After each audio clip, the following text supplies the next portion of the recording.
The winter of 1873 brought more than just bitter cold to the Nebraska Territory. It brought a choice that would transform Matthew Brennan from a conflicted young man caught between two worlds into the most unlikely guardian in frontier history. When Lakota warriors swept through the isolated settlement of Willow Creek, they left behind two infant survivors, twin babies whose fate would challenge everything both cultures believed about blood, loyalty, and the true meaning of family. What began as an act of defiance against his own father's wishes would unleash consequences that would reshape not just three young lives, but the entire relationship between two peoples locked in seemingly endless conflict. This is the story of how the son of a Lakota war chief became father to white twin orphans, and how those children grew to bridge two worlds that had known only hatred.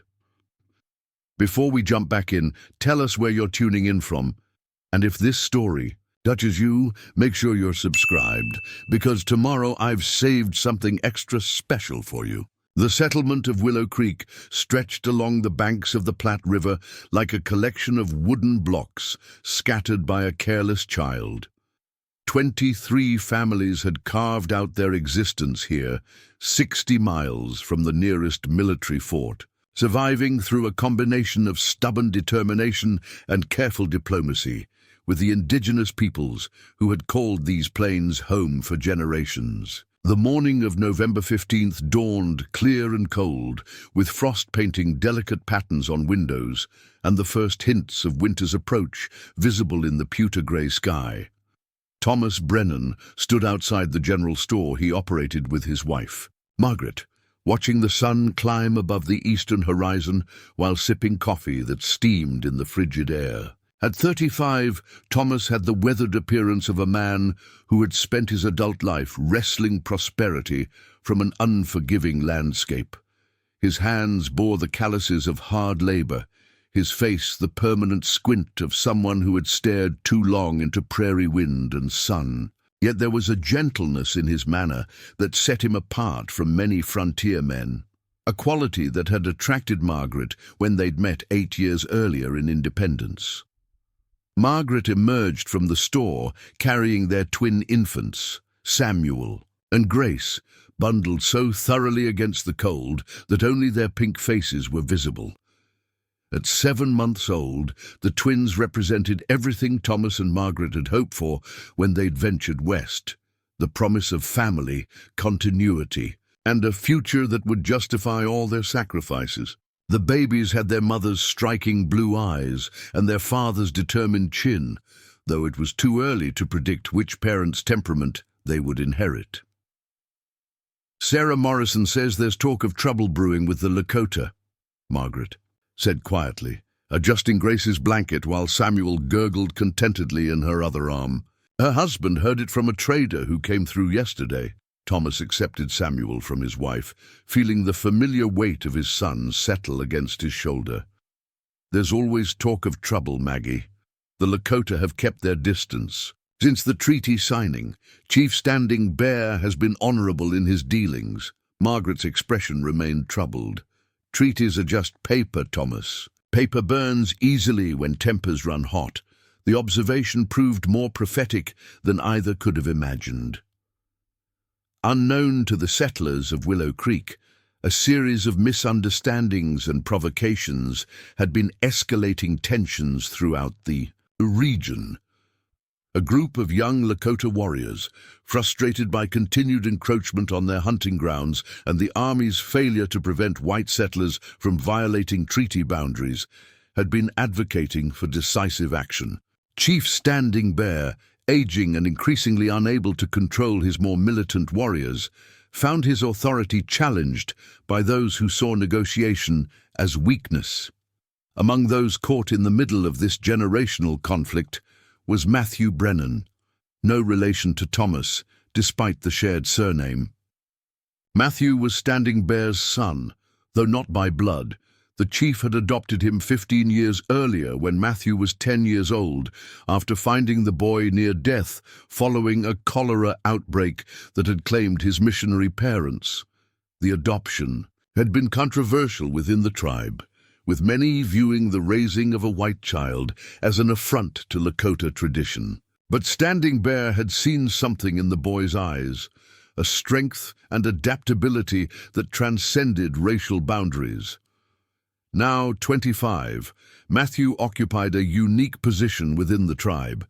He dressed as a Lakota, spoke their language fluently, and had earned respect as a skilled hunter and horseman. Yet he never forgot his origins, maintaining the ability to read and write English, skills that made him valuable as an interpreter and negotiator. His Lakota name was Walks Between Worlds, a description that captured both his value and his isolation. He belonged fully to neither culture, perpetually balanced on the knife's edge between two ways of life that seemed increasingly incompatible. The complexity of Matthew's position had intensified over recent months as tensions escalated. Younger warriors like Red Sky and Burning Lance viewed him with suspicion, questioning whether his loyalty truly lay with the people who had raised him or with the white settlers who shared his blood.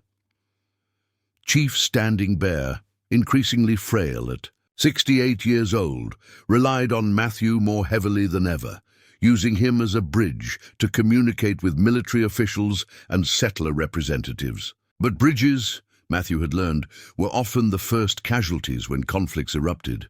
On that cold November morning, while Thomas and Margaret Brennan went about their daily routines in Willow Creek, Matthew sat in council with Standing Bear and the tribe's war leaders 20 miles away.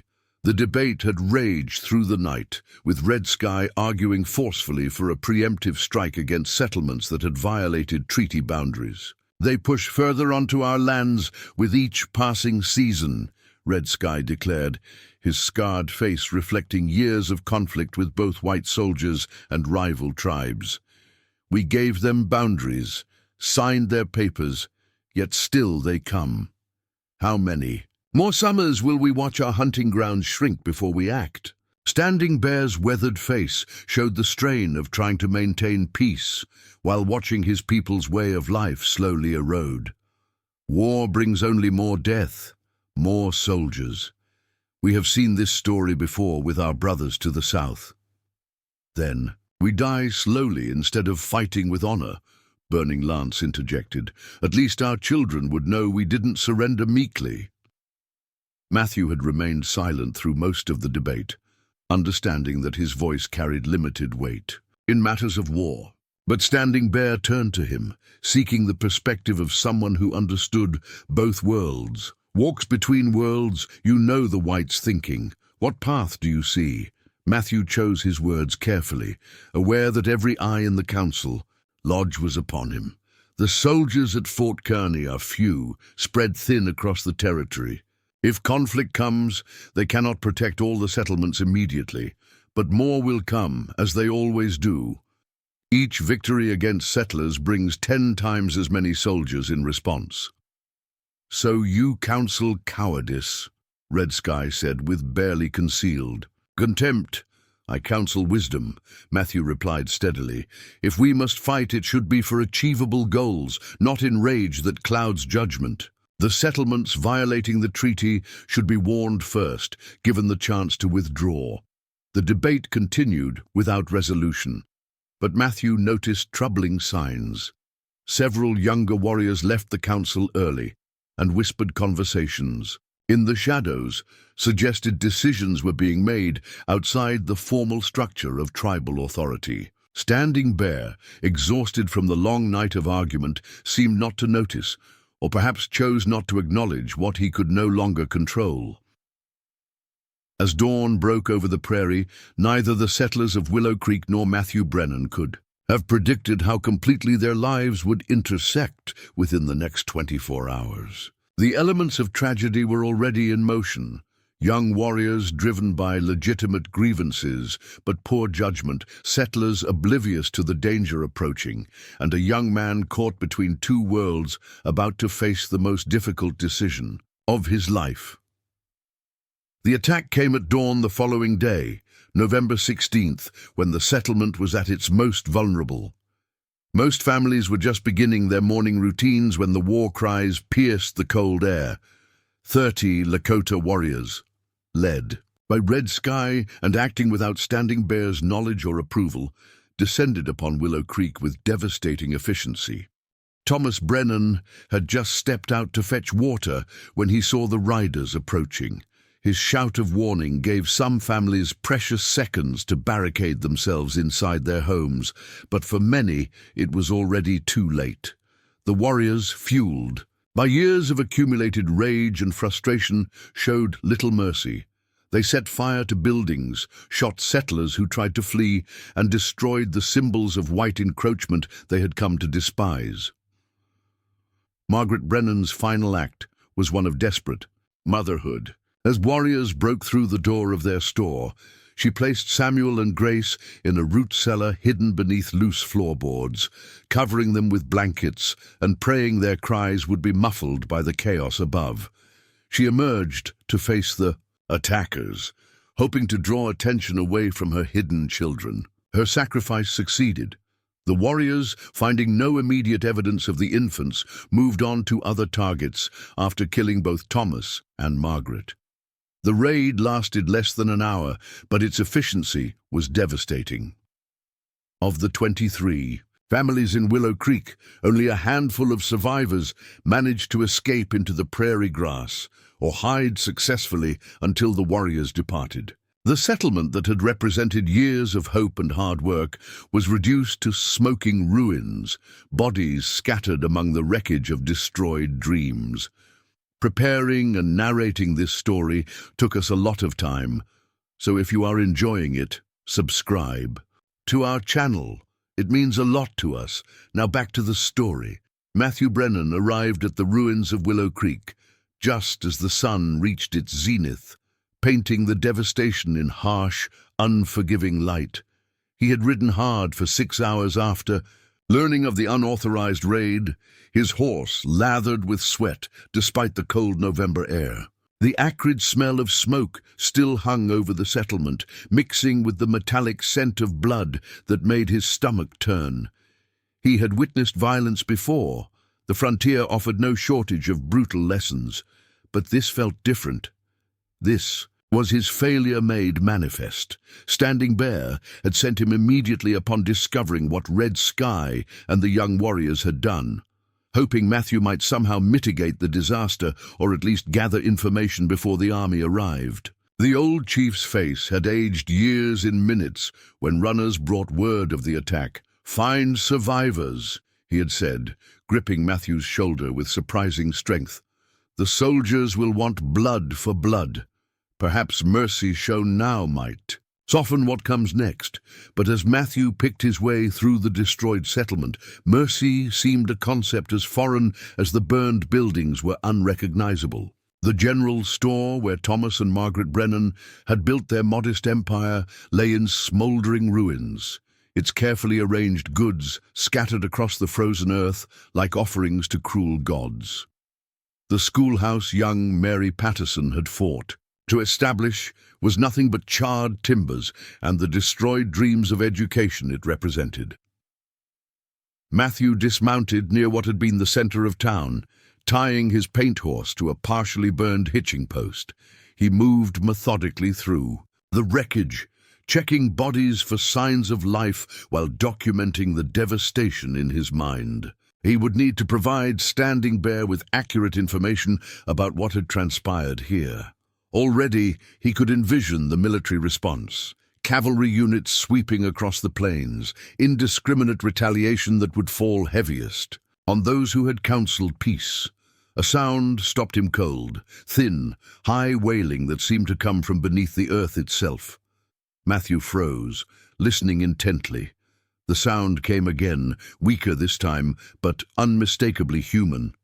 He followed it to the destroyed remains of the Brennan store, carefully moving burned timbers and scattered inventory. The crying grew stronger as he cleared debris, eventually revealing loose floorboards that suggested a hiding place beneath.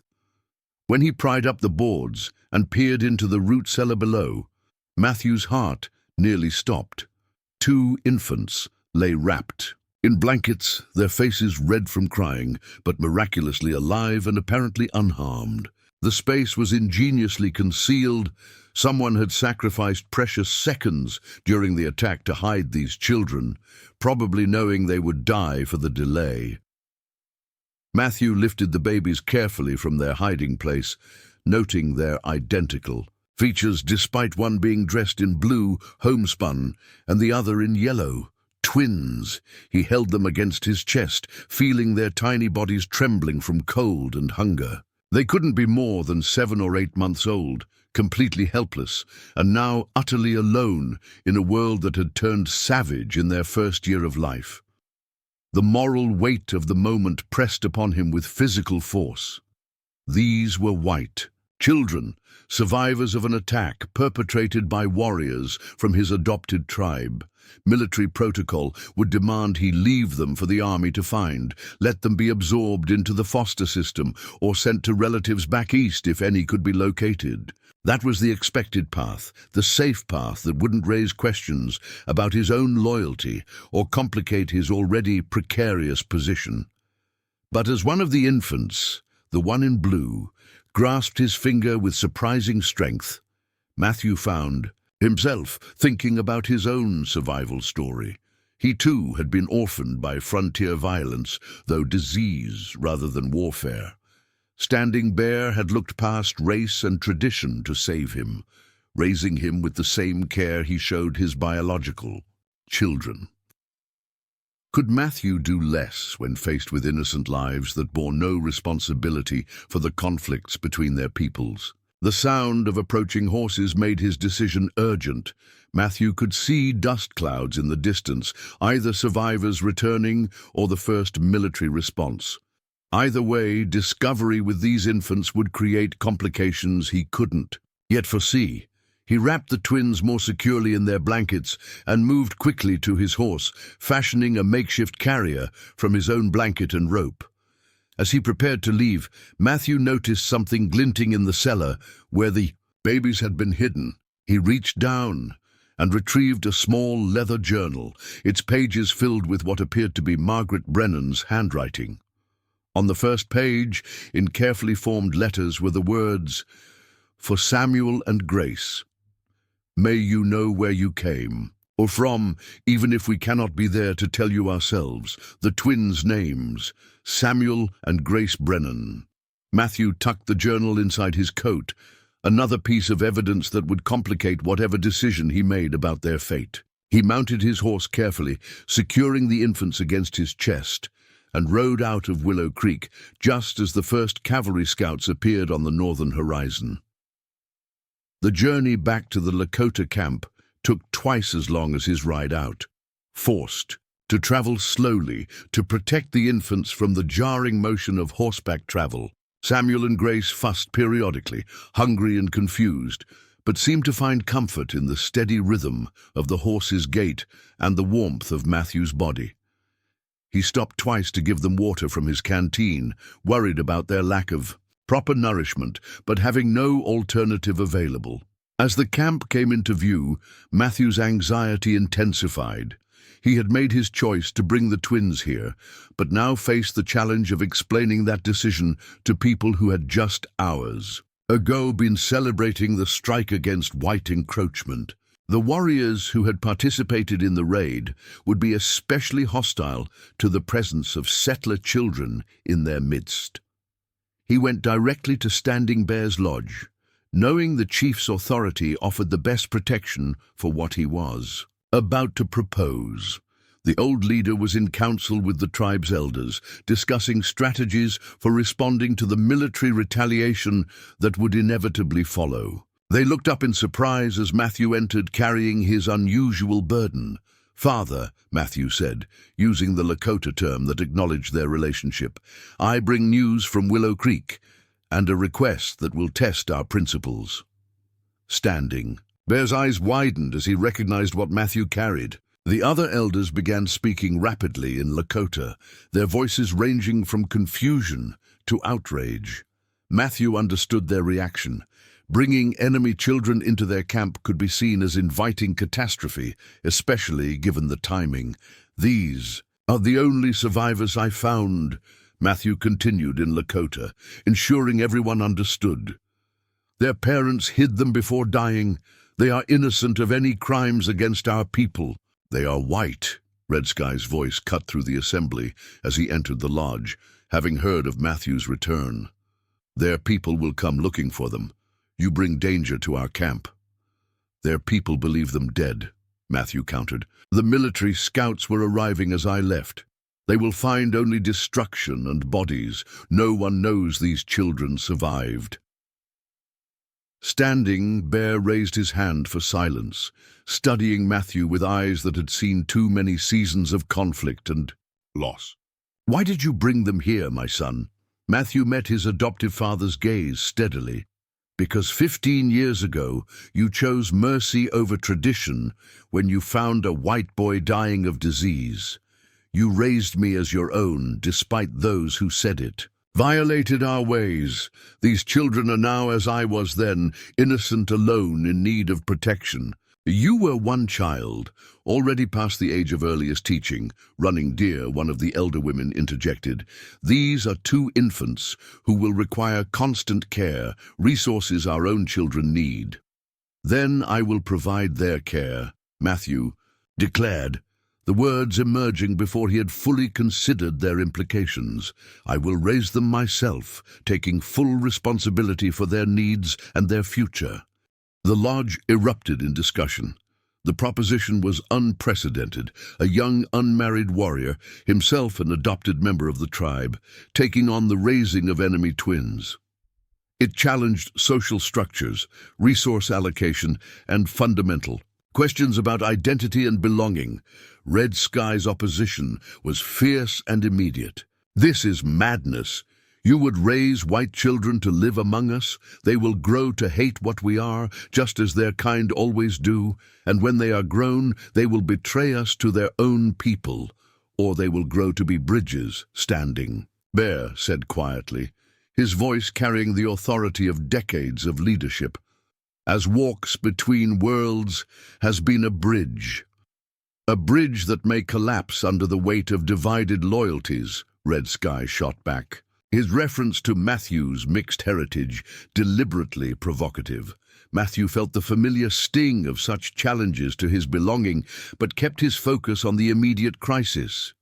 Chief Standing Bear, he said formally, I ask for your judgment, not as my father, but as leader of our people. The old chief was quiet for a long moment, studying the infants who had begun to fuss in Matthew's arms. Grace's blue eyes were wide open, seeming to study the foreign environment with infant curiosity. Samuel had grasped Matthew's finger again, holding tight as if already understanding his security depended on this connection. Bring River Song, Standing Bear commanded, referring to the tribe's most skilled healer and midwife. These children need immediate care regardless of what decisions we make. River Song arrived quickly, her practiced hands immediately assessing the twins' condition. They are hungry, but healthy, she announced after her examination. Perhaps 7 months old. They will need milk. Sweetgrass is still nursing her daughter and might provide for them. You ask us to use our resources for enemy children while our own face hunger when winter deepens, Red Sky pressed, sensing the discussion moving toward acceptance. I will hunt twice as hard, Matthew promised. My share of any successful hunt goes first to feeding these children and compensating any who help with their care. They will not take from others. White Dove, Standing Bear's elderly mother and one of the most respected voices in the tribe, spoke for the first time. I have lived through many seasons of war and peace. I have seen children orphaned from both sides grow into adults shaped by those who raised them. These infants know nothing of hatred yet. What they learn, they will learn from us. And when the whites discover we have their children, another elder asked. They won't, Matthew insisted. Everyone in Willow Creek died. The military report will list all settlers as casualties. These children are ghosts now, existing outside their original world. Standing Bear stood slowly, his decision clearly formed. Walks Between Worlds speaks truth about mercy shown to him years ago. But this situation is different. These are not just any children. They are twins, which hold special meaning in many traditions. They are survivors of violence our people perpetrated, even if without my approval. He paused, letting his words settle across the assembly. If we take them in, we accept responsibility not just for their lives, but for what they represent, the possibility that enemies can become family, that mercy can grow even from bloodshed's bitter soil. Father, Matthew began, but Standing Bear raised his hand. You will raise them, the chief declared, but not alone. The tribe will watch. Some will help, others will judge. You must accept both. These children will carry your name in our tongue. They will be known as the cubs of Walks Between Worlds. Their presence will be a test for all of us. Red Sky's face darkened with anger. This decision will divide us when unity is essential for survival. Division already exists, Standing Bear replied. Pointedly, his reference to the unauthorized raid clear. Perhaps healing can begin with unexpected mercy. As the council dispersed, Matthew found himself alone with the twins and the enormous weight of what he had just committed to undertake. Sweetgrass, a young widow whose husband had died in a hunting accident the previous winter, approached hesitantly. I will share my milk with them, she said quietly. My daughter is strong and can spare some, but you must understand, Walks Between Worlds, that this path you choose will be lonely. Many will watch for your failure. Matthew nodded, adjusting his hold on Samuel and Grace as they began to cry again. They would have died if I had left them. Whatever challenges come, they deserve the chance to live. As night fell over the camp, Matthew sat in his lodge with two infants who represented everything complicated about his existence between two worlds. Outside, he could hear the ongoing debates about Standing Bear's decision, voices raised in argument that would likely continue for days. He looked down at the twins, now fed thanks to Sweetgrass's generosity and sleeping peacefully against his chest.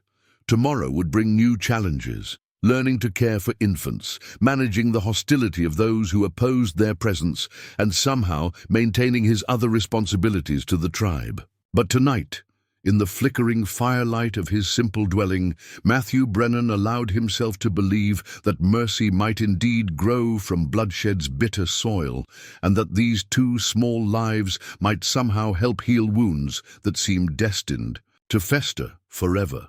The weeks following Matthew's decision to raise Samuel and Grace revealed truths that had long remained buried beneath the surface of frontier life. As winter deepened its grip on the Nebraska plains, the presence of the white twins in the Lakota camp forced conversations that had been avoided for generations, exposing wounds that ran deeper than anyone had anticipated. Matthew discovered that caring for infant twins while maintaining his responsibilities as a hunter and scout pushed him to limits he hadn't known existed. Each dawn found him exhausted from nighttime feedings, yet still required to join hunting parties that ranged farther from camp as game became scarce. Sweetgrass continued providing milk, but her generosity came with increasingly strained looks from others who believed she was betraying her own child's needs for enemy offspring. It was during one particularly difficult night, with Samuel burning with fever while Grace wailed inconsolably, that Riversong revealed the first of many truths that would reshape Matthew's understanding of his situation. You need to know something about these children, the healer said, crushing herbs into a paste for Samuel's fever.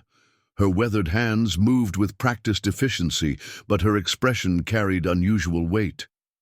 I have seen this before. This particular fever pattern. It killed 3 white children at Fort Laramie 2 summers ago.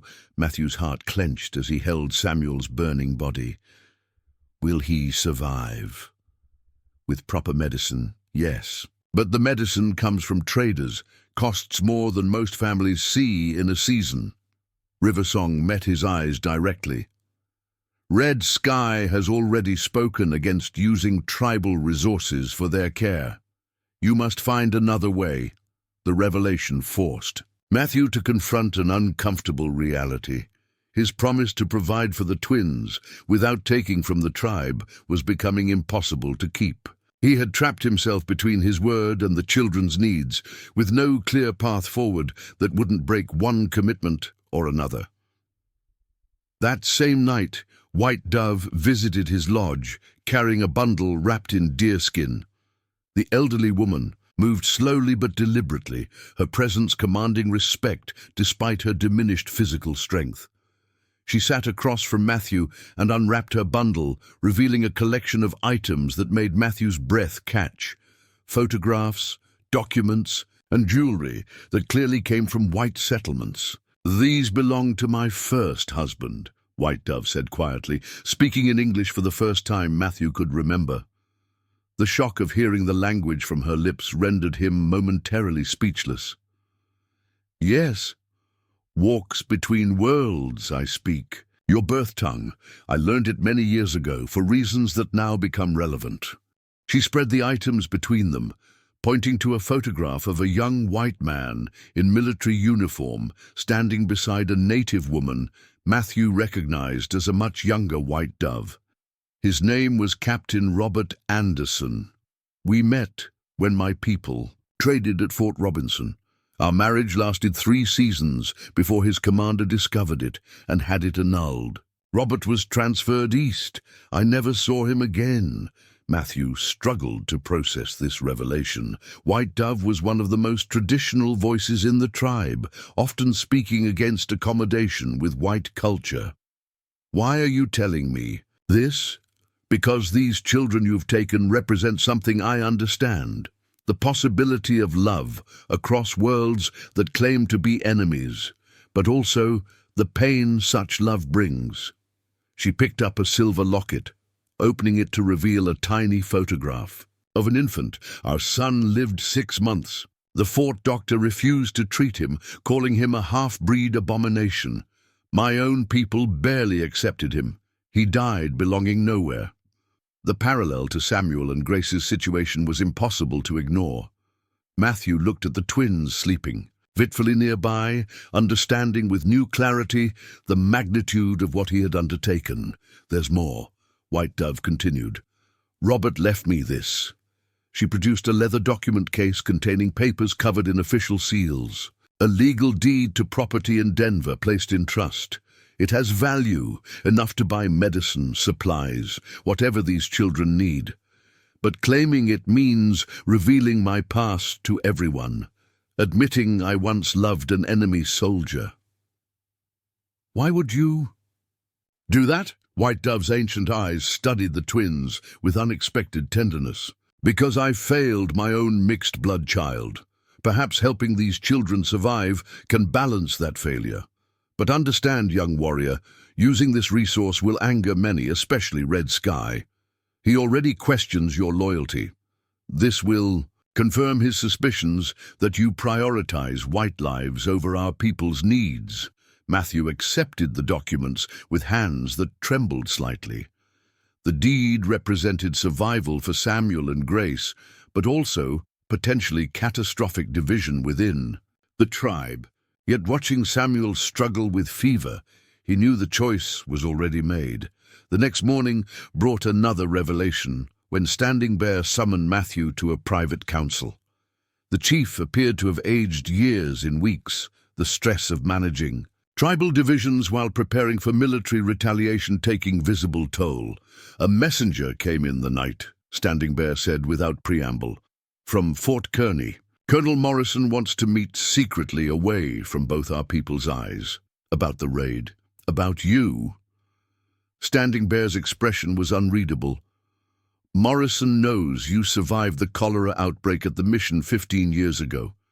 He knows you're the boy who disappeared, presumed dead. Your birth name was Matthew Brennan, the same surname as the couple killed at Willow Creek." Matthew felt the ground shift beneath him. "That's coincidence. Brennan is a common name." "Perhaps, but Morrison believes otherwise. He thinks Thomas Brennan was your uncle, that you have white family who've been searching for you. Standing Bear paused, letting the implications settle. He offers you safe passage back to white society, a full pardon for any perceived crimes, and restoration of your birth identity. In exchange, you would serve as an interpreter and cultural liaison, helping prevent future bloodshed. The offer represented everything Matthew had sometimes wondered about, the life he might have lived if disease hadn't orphaned him. But looking at Standing Bear, the man who had raised him with love despite tribal opposition, he felt only confusion. "There's one more thing," Standing Bear added. "Morrison knows about the twins. Not that they survived, he believes all settlers died. But he knows Thomas and Margaret Brennan had infant twins. He mentioned that if any Brennan children had somehow survived, there would be substantial inheritance waiting. Thomas Brennan was wealthier than his simple store suggested. He had investments in railroad companies, mining claims that proved valuable. The confluence of revelations, White Dove's secret past, the possible family connection, the inheritance, created a pattern too intricate for coincidence. Matthew found himself wondering if larger forces were at work, weaving connections between lives that seemed separate but were actually part of some greater design. "What do you want me to do?" Matthew asked. Standing Bear's response surprised him. "I want you to meet Morrison, learn what he knows. The winter will be hard, and war may come with spring. If you can prevent it through negotiation, you must try. Take the twins with you. Seeing you as a father might humanize us in ways words cannot. Red Sky will call this betrayal. Red Sky's unauthorized raid has already brought potential destruction upon us. His judgment no longer carries the weight. It once did." Standing Bear's tone carried finality. "But Matthew, my son, understand that this meeting may reveal truths about your past that change everything. Are you prepared for that?" 3 days later, Matthew rode toward the designated meeting place, an abandoned trading post halfway between the Lakota camp and Fort Kearney. He carried Samuel and Grace in specially crafted carriers Sweetgrass had made, their small bodies warm against his chest, despite the bitter wind. The twins had recovered from Samuel's fever thanks to medicine purchased through careful liquidation of some items from White Dove's treasure, though the transaction had required delicate negotiation through intermediaries to avoid revealing its source. Colonel Morrison waited with only a single aide, his military bearings softened by genuine curiosity as he observed Matthew's approach. The colonel was younger than expected, perhaps 40, with intelligent eyes that assessed without condemning. "You're either very brave or very foolish coming here with those children," Morrison said by way of greeting. "They go where I go," Matthew replied simply. "They're my responsibility now." Morrison studied the twins with undisguised interest. "Remarkable. The report said no survivors at Willow Creek. Yet here are 2 infants who look remarkably like Thomas and Margaret Brennan's children," were described. "Many infants look alike, Colonel." "True." Morrison dismounted, approaching slowly to avoid seeming threatening. "But not many are found being raised by someone who might be their blood cousin." Matthew kept his expression neutral despite his racing pulse. "You mentioned that theory to Standing Bear. What makes you think it's more than coincidence?" Morrison produced a leather portfolio from his saddlebags. "Because I've spent 2 years investigating what happened to Sarah Brennan's son after the cholera outbreak at the Morrison mission. Sarah was Thomas Brennan's sister. She died believing her son Matthew had also perished. But no body was ever found." He opened the portfolio, revealing documents and photographs. "This is you at age 8, taken at the mission before the outbreak." The resemblance was undeniable. The same eyes, the same stubborn set to the jaw that Matthew saw in his reflection. "If this is true," Matthew said carefully, "what difference does it make now? That boy is dead. I'm Lakota. Legally, that boy inherited significant assets when his mother died, assets that have been in trust for 15 years, growing in value. The same railroad investments Thomas Brennan held, the same mining claims. Morrison's tone grew serious. We're talking about enough wealth to ensure those children you're raising never want for anything. Enough to buy peace between peoples, if used wisely. Matthew felt the weight of destiny pressing down upon him. The twins stirred against his chest, Grace making small sounds that suggested hunger. He adjusted their carriers, buying time to think. You want something in return for this information, he stated. I want to prevent war, Morrison replied bluntly. The raid on Willow Creek has Washington's attention. There are those calling for complete extermination of the Lakota. Others see opportunity for negotiated peace. You could be instrumental in achieving the latter. By betraying the people who raised me. By saving them from destruction. Standing Bear is old. Red Sky is reckless. Someone needs to bridge these worlds before they destroy each other. Morrison gestured to the twins. You're already doing it. With these children. Why not extend that bridge wider? Matthew noticed movement on the horizon, riders approaching fast from the direction of the Lakota camp. His hand moved instinctively to his weapon before recognizing the lead rider's silhouette. Red Sky had discovered his absence and followed. Colonel, you should leave, Matthew said urgently. This meeting is about to become complicated. But Morrison stood his ground, even as Red Sky and 5 warriors thundered into the trading post clearing. The war leader's face contorted with rage upon seeing Matthew conferring with the enemy while carrying white children. So the truth reveals itself, Red Sky snarled in Lakota. Standing Bear's white son shows his true loyalty, selling our secrets. For white gold, I sell nothing. Matthew responded in the same tongue. I seek understanding that might prevent needless deaths. Understanding? Red Sky laughed bitterly. Is that what you call conspiracy with those who would destroy us? He switched to accented English, addressing Morrison directly. You waste time with this mongrel. He belongs to neither world, trusted by none. Morrison's response surprised everyone. In fluent Lakota, he said, a man who saves orphaned enemies and raises them as his own seems worthy of trust to me. The revelation that Morrison spoke their language stunned the warriors into momentary silence. Matthew realized the colonel had held this capability in reserve, another layer of complexity in an already intricate situation. You all play games while our peoples prepare for war, Red Sky said, recovering his composure. These talks mean nothing. Blood has been spilled. More will follow. Unless we choose differently, Matthew said, standing between the two groups while acutely aware of the vulnerable infants he carried.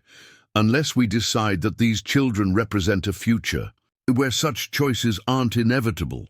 Red Sky's expression mixed disgust with something that might have been sorrow. You're already lost, Walks Between Worlds. These white children have clouded your vision. You cannot see that you're choosing them over us. As the confrontation escalated, Grace began crying, her wails cutting through the tension with innocent need. The sound seemed to remind everyone present that beneath their conflicts and conspiracies, life continued its basic demands. Matthew knew that whatever happened next would determine not just his own fate and that of the twins, but possibly the future of relations between two peoples balanced on the edge of devastating conflict. The standoff at the abandoned trading post stretched taut as a bowstring, with Red Sky's warriors forming a semicircle around Matthew, while Colonel Morrison's hand rested on his sidearm. The winter wind cut through the tension, carrying the scent of snow and the promise of violence. Samuel and Grace, oblivious to the danger, continued their infant protests against hunger and cold. Lower your weapons, Matthew commanded in Lakota. Though he held no formal authority over Red Sky's warriors. There are children present, white children, Red Sky spat, whose presence here proves your betrayal. Morrison took a calculated risk, speaking again in fluent Lakota. If seeking peace is betrayal, then your definition condemns us all to endless war. I came here unarmed, except for one sidearm, with one aide, to talk. You brought 6 warriors. Who threatens whom? The logic stung Red Sky visibly. You speak our tongue but understand nothing of our heart. This man, he gestured at Matthew with his lance, pollutes our ways by raising enemy offspring while conspiring with you. Then let Standing Bear judge my actions, Matthew interjected. He sanctioned this meeting. Standing Bear grows weak with age, Red Sky declared, words that bordered on insurrection. He no longer sees clearly. The political implications of that statement rippled through the assembled warriors. Challenging a chief's judgment publicly violated fundamental tribal protocols. 2 of Red Sky's companions exchanged uncertain glances, their loyalty wavering between their war leader and traditional authority. Morrison, demonstrating remarkable tactical awareness, chose that moment to dismount completely, making himself vulnerable. I'll make this simple. The United States Army is preparing for a major campaign against your people come spring.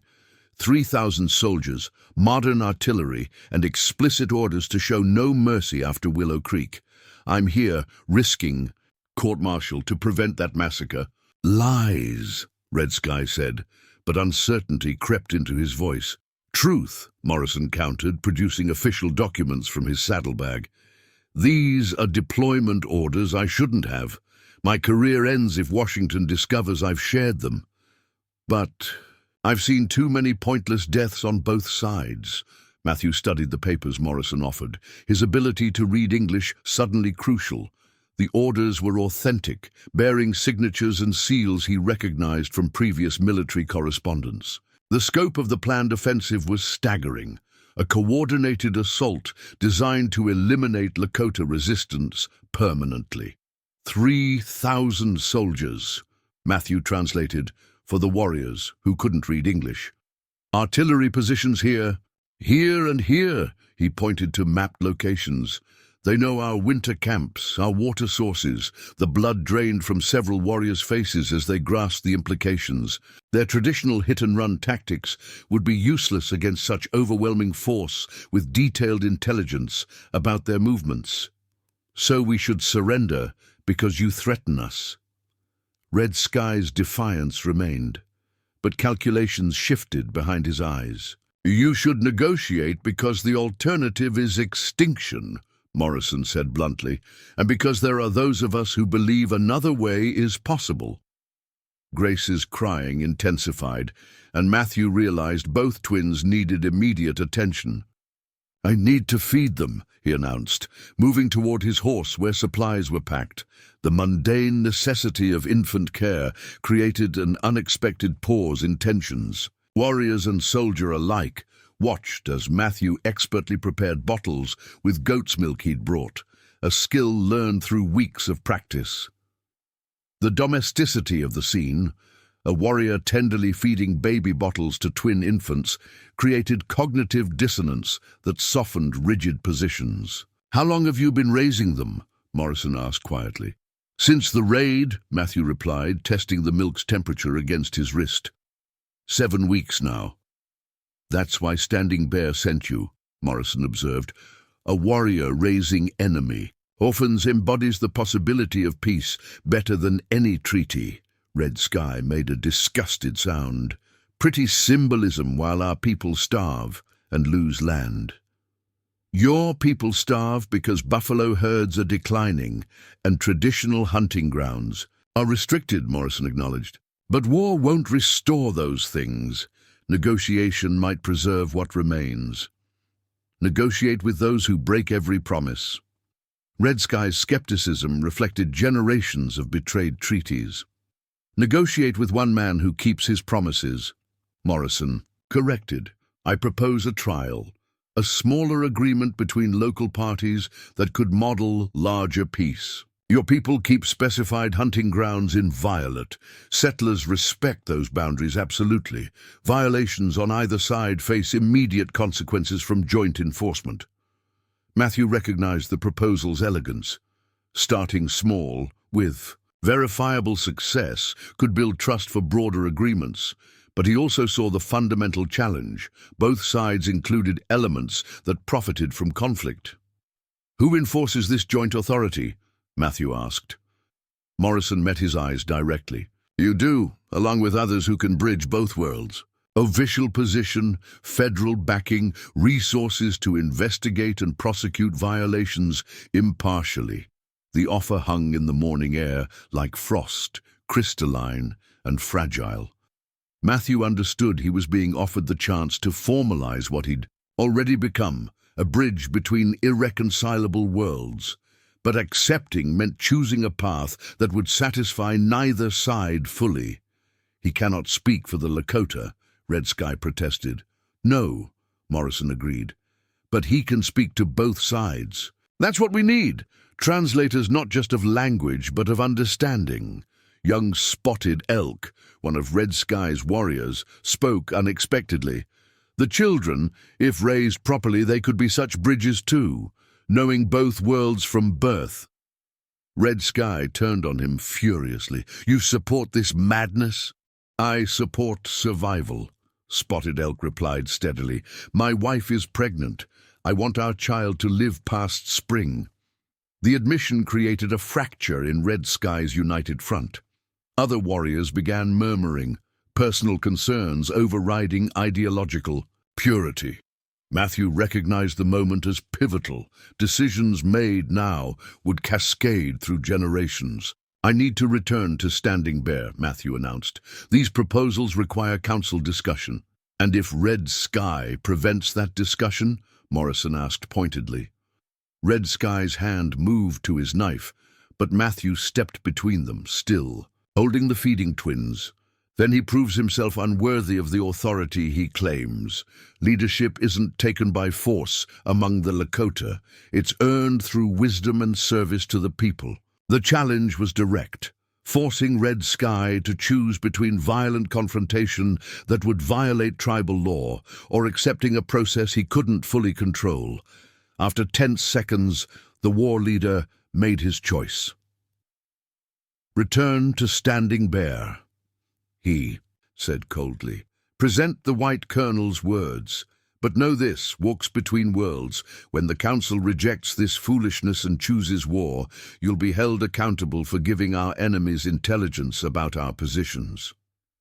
If the Council chooses war, after hearing all options, I'll accept their decision, Matthew replied. Will you accept it if they choose differently?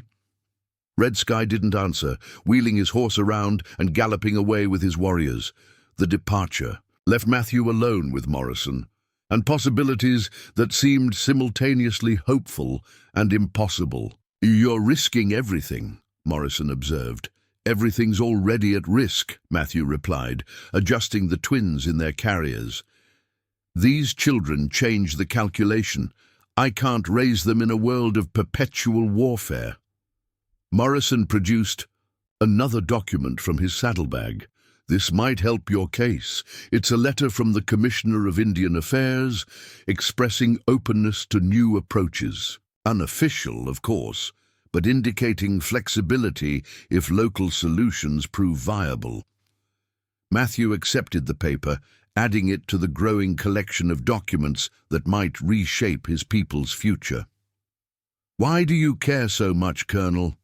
Most military officers seem eager for war. Morrison's expression grew distant. I had a son.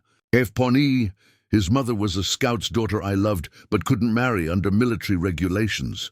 He died at 4 when citizens in Omaha refused him medical treatment, calling him a half-breed. I understand something about children caught between worlds. The parallel to White Dove's story struck Matthew forcefully. How many hidden connections existed between enemies, secret griefs that could become bridges, if acknowledged? Give me 3 days, Matthew said. I'll present everything to the Council. Let democracy function as it should. 3 days, Morrison agreed. Then I need an answer. The spring offensive planning continues unless I receive something concrete to present as an alternative." They parted with the careful courtesy of men who recognized they stood at history's hinge point. Matthew rode back toward the Lakota camp with Samuel and Grace sleeping against his chest, their innocent breathing a counterpoint to his racing thoughts. The camp appeared different as he approached. More guards posted, defensive preparations evident. News of Morrison's threatened offensive had already spread, carried by Red Sky's warriors. People looked at Matthew with expressions ranging from hope to suspicion, everyone understanding that crucial decisions loomed. Sweetgrass met him at his lodge, taking Grace while he settled Samuel. "The council convenes tonight," she informed him. "Red Sky has been speaking against you for hours, claiming you've been corrupted by raising white children." And Standing Bear listens without judgment, waiting for your report. She paused, studying the twins with surprising affection. They've grown in just 3 days away. Children change quickly. "Everything changes quickly now," Matthew replied, preparing for the most important council of his life. That evening, the lodge filled beyond capacity as virtually every adult in the camp sought to witness the deliberations. Matthew presented Morrison's proposals methodically, translating documents, explaining implications, and answering countless questions. He held nothing back, including Morrison's personal revelation and the threat of overwhelming military force. Red Sky's counter-arguments were passionate but increasingly desperate. His calls for war rang hollow against the reality of 3,000 soldiers with artillery. His accusations about Matthew's loyalty fell flat as person after person noted how Matthew had risked everything to save and raise enemy orphans. Standing Bear finally spoke near midnight, his voice carrying ancestral authority. "We face a choice between dangerous peace and certain destruction. Walks Between Worlds offers a path that requires courage different from warfare. The courage to trust, to build, to change. I am old. This decision will affect the young most profoundly. Let them choose." The vote that followed split almost evenly, with younger warriors and families with children generally supporting negotiation, while traditionalists aligned with Red Sky. The margin was narrow, barely 3 votes, but decisive. "We will try peace," Standing Bear announced. "Matthew will carry our terms to Morrison. If agreement can be reached, we attempt this new path. If not, we prepare for war with full knowledge of what comes." Red Sky stood abruptly. "This council chooses death by slow surrender rather than honest combat. I reject this decision." "Then you reject the council's authority," Standing Bear said quietly. "That is your right. But you cannot lead warriors against the council's will. Choose, stay and support our decision, or leave to find those who share your vision elsewhere." The ultimatum created shocked silence. Forcing Red Sky to choose between submission and exile was the strongest action Standing Bear had taken in years. The war leader stood frozen, calculating options before speaking. "I stay," he said finally. "But when this false peace fails, remember who warned you."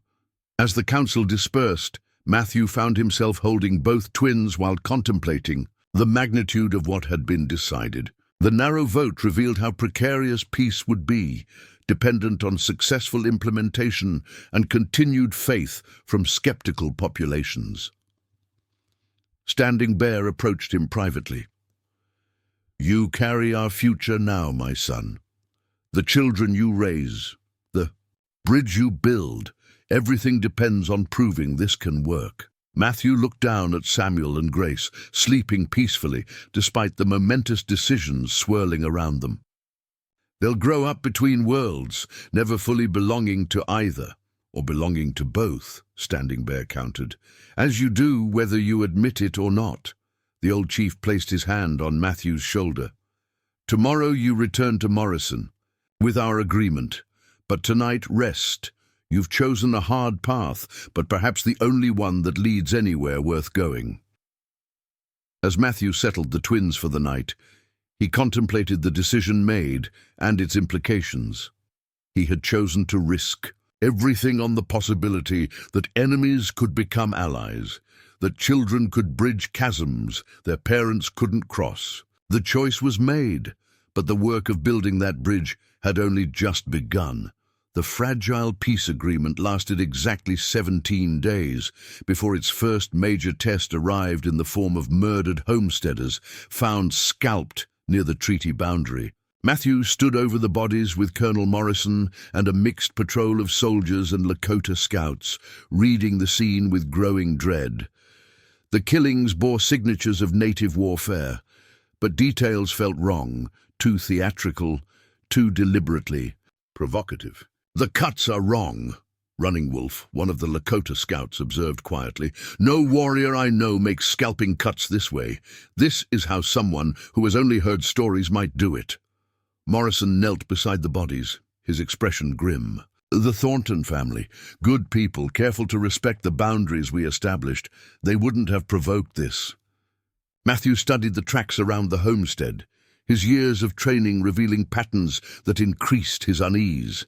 These horses were shod, metal shoes, not the unshod ponies our warriors ride. And look here, he pointed to boot prints. Spurs. Lakota don't use spurs. You're suggesting these settlers were killed by whites disguised as natives. Morrison's tone mixed skepticism with growing anger. "I'm stating facts about evidence," Matthew replied carefully. "Draw your own conclusions." The implications were explosive. Someone wanted the peace agreement to fail badly enough to commit murder and frame the Lakota for it. Matthew thought immediately of those who profited from conflict, military contractors, land speculators waiting for native removal, politicians building careers on frontier warfare. Back at his lodge that evening, Matthew faced a different crisis. Samuel had developed a persistent cough that Riversong found concerning, while Grace showed signs of the same fever that had nearly killed her brother weeks earlier. The timing couldn't have been worse. The community needed his leadership during this crisis, but the twins needed their father's care. "You cannot be everywhere," Sweetgrass said bluntly, helping him prepare medicine for the children. "The council meets tonight about the murders. You must attend." "And leave them while they're sick? Leave them with me. I've grown fond of these little ones, despite myself." She adjusted Grace's blankets with practiced gentleness. "Besides, if war comes because of these murders, their illness will be the least of our concerns." The council that night erupted in fierce debate. Red Sky led the faction demanding immediate retaliation, using the murders as evidence that peace with whites was impossible. Standing Bear struggled to maintain order, while various speakers presented contradicting interpretations of events. "They killed the Thornton family specifically because they respected our boundaries," Red Sky argued. "This is what peace brings, death for those who trust paper agreements." "The evidence suggests these weren't our people," Matthew countered, presenting his findings about the shod horses and spurred boots. "Convenient," Red Sky sneered. "The white soldier's son finds evidence protecting whites. Perhaps you killed them yourself to test our response." The accusation sparked uproar. Several warriors leaped to Matthew's defense while others nodded agreement. With Red Sky's suspicion, the unity that had narrowly supported peace was fracturing along predictable lines. "Enough," Standing Bear commanded. "We need truth, not accusations. Walks Between Worlds will lead a full investigation with both Lakota and white participants. Until we know what truly happened, we maintain the agreement." While they mobilized their 3,000 soldiers, Red Sky shot back. "Morrison has delayed. Mobilization pending investigation," Matthew revealed, sharing intelligence from their earlier meeting. "He's risking his career on our innocence. The least we can do is prove him right." The investigation that followed tested every diplomatic skill Matthew had developed. He assembled a team including Running Wolf, Morrison's aide Lieutenant Carson, a settler named Abraham Foster who knew tracking, and surprisingly Spotted Elk from Red Sky's faction who volunteered to ensure fairness. They discovered crucial evidence 3 days into their investigation. Following the killer's backtrail led to an abandoned mineshaft where they found cache supplies, including Army-issue equipment reported stolen months earlier and theatrical items suggesting disguise. Stage paint, Lieutenant Carson identified, holding up tin containers, the kind traveling shows use, and here false hair pieces that could mimic native braids. Abraham Foster made the connection first. Ben Hutchinson's group has to be. They've been agitating against the peace agreement since it was signed, claiming it gives away land that should be opened for settlement. Matthew knew Hutchinson by reputation, a land speculator who'd gotten rich forcing native removals in Kansas. The peace agreement had blocked his plans to claim vast stretches of traditional Lakota territory. "We need proof beyond circumstantial evidence," Morrison said, when they reported their findings. "Something that will stand up to legal scrutiny." That proof came from an unexpected source. White Dove approached Matthew privately, carrying documents from her secret cache. "I've been corresponding with certain people in Denver," she revealed. "Hutchinson tried to hire mercenaries through intermediaries. These letters prove it." "How did you obtain these?" The elderly woman's smile was sharp as a blade. "My late husband's military contacts included intelligence officers. Some remember me fondly enough to share information when asked correctly." Matthew marveled at the hidden networks White Dove had maintained while appearing to be merely a traditional elder. "This could destroy Hutchinson, but revealing it exposes your past. I'm old walks between worlds. My reputation matters less than preventing war." When they presented the evidence publicly, the reaction was immediate and dramatic. Morrison arrested Hutchinson and 3 Confederates, while the Lakota Council formally acknowledged that whites had been framed for native violence. The peace agreement survived, but barely. However, success brought new challenges. Samuel and Grace's illness worsened, requiring medicine only available at Fort Kearny's hospital. Matthew faced the agonizing choice of revealing the twins' existence to white authorities or watching them potentially die.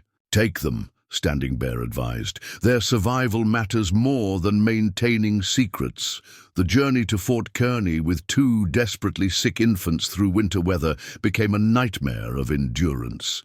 Matthew rode through a blizzard, the twins wrapped against his chest, their labored breathing, his only confirmation they still lived. Midnight collapsed 2 miles from the fort, forcing Matthew to carry both children the remaining distance on foot through knee-deep snow.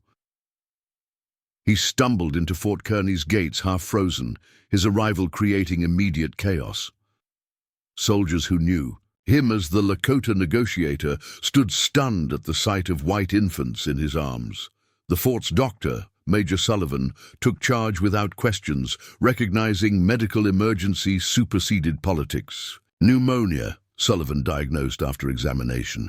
"Both children, advanced stages. They need immediate treatment." "Whatever they need," Matthew gasped through frozen lips. "You understand this will create complications?" Morrison asked, having been summoned by the commotion. "White twins being raised by the Lakota. The newspapers will sensationalize this beyond control." "Let them," Matthew replied, watching Sullivan work to save Samuel and Grace. "These children matter more than public opinion." The twins' fight for survival lasted 4 days. Matthew never left their bedside, administering medicines and comfort while Fort Kearny's inhabitants grappled with the implications of his presence. Some soldiers were hostile, others curious, but most seemed primarily confused by the contradiction he represented. Lieutenant Carson proved unexpectedly supportive, organizing supplies and standing guard to prevent interference. "You saved the peace agreement," he explained. "Least I can do is help save your children." On the 4th night, both twins' fevers finally broke. Their recovery would be slow but seemed assured. However, Matthew now faced a new crisis: pressure from military authorities and territorial officials who'd learned about the twins. They're white children who should be raised in civilization, argued Major Pemberton, the fort's second-in-command. Keeping them with savages is criminal. I'm their legal guardian under Lakota law, Matthew countered. Lakota law doesn't apply to white citizens, Pemberton insisted. Morrison intervened with unexpected legal creativity. Actually, these children were found in territory under treaty jurisdiction at the time. They were legally adopted through recognized tribal procedures. Federal precedent supports adoptions conducted under tribal authority. You're advocating for white babies to be raised as Indians? Pemberton's disgust was obvious. I'm advocating for orphans to remain with the only parent they've known, Morrison replied firmly. A parent who risked his life bringing them here for medical treatment. The legal arguments continued for days while the twins recovered. Eventually, a compromise emerged. Matthew would register as their guardian with territorial authorities, subjecting himself to periodic oversight, but could return them to his home. The precedent was unprecedented, creating new legal ground for cross-cultural custody. The journey back revealed how much had changed during their absence. Red Sky had attempted to seize leadership, claiming Standing Bear was too weak, and Matthew had abandoned his responsibilities. The coup failed, but fractured the tribe further. Several families had left, seeking communities where traditional warfare remained possible. You return at a crucial moment, Standing Bear informed him. Your absence was used against us, but your success in saving the twins while maintaining peace has strengthened support. Strange how two small lives can affect so many. Matthew looked at Samuel and Grace, now healthy enough to play with simple toys Sweet Grass had crafted. Their blue eyes tracked movement with intelligent interest, beginning to recognize faces and respond to voices in both English and Lakota. They were growing into their unique position, children who would never fully belong to one world because they were being crafted to bridge both. Morrison sends a proposal, Matthew revealed. A school jointly operated where children from both cultures can learn together. Federal funding but local control. The twins would be the first students when they're old enough. Standing Bear considered this carefully. Education as battlefield, where ideas compete instead of weapons. Interesting, but many will resist their children learning white ways. And many whites will resist their children learning alongside natives, Matthew acknowledged. But some from both sides will try. That's how change begins. That night, as Matthew settled the twins to sleep, Red Sky appeared at his lodge entrance. The war leader's expression was unreadable in the firelight. You won, Red Sky said simply. We survived. That's different from winning. Red Sky studied the sleeping twins with an expression that might have been sadness. They'll grow up never knowing the pure way of either people. Is that mercy or cruelty? Maybe it's evolution, Matthew suggested. Maybe purity is the luxury we can no longer afford. Red Sky departed without response, but his visit suggested something shifting in his opposition. The challenges ahead remained enormous. Cultural resistance, political manipulation, the daily struggle of raising children between worlds. But Matthew sensed momentum building towards something unprecedented. The escalating challenges had tested every alliance and assumption, but somehow the framework held. The twins' illness had humanized the situation for military personnel, while the false flag murders had revealed enemies of peace on both sides. Each crisis had strengthened rather than broken the fragile connections being built. As winter deepened, toward its coldest point, Matthew understood they were approaching moments that would determine whether this experiment in coexistence could survive its infancy. The real test would come when Samuel and Grace grew old enough to understand their unique position. Children of tragedy, raised in hope, bearing the weight of two people's future in their small hands. The attack came without warning on a moonless night in February, 2 months after the twins' recovery at Fort Kearney. Matthew woke to the sound of horses, too many horses, moving too fast, approaching from multiple directions.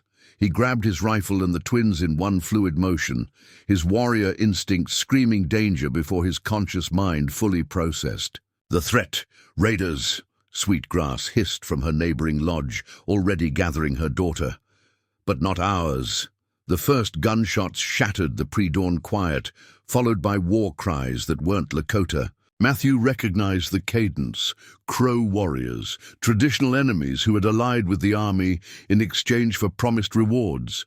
But Crow raiders wouldn't attack this deep into Lakota territory without significant motivation.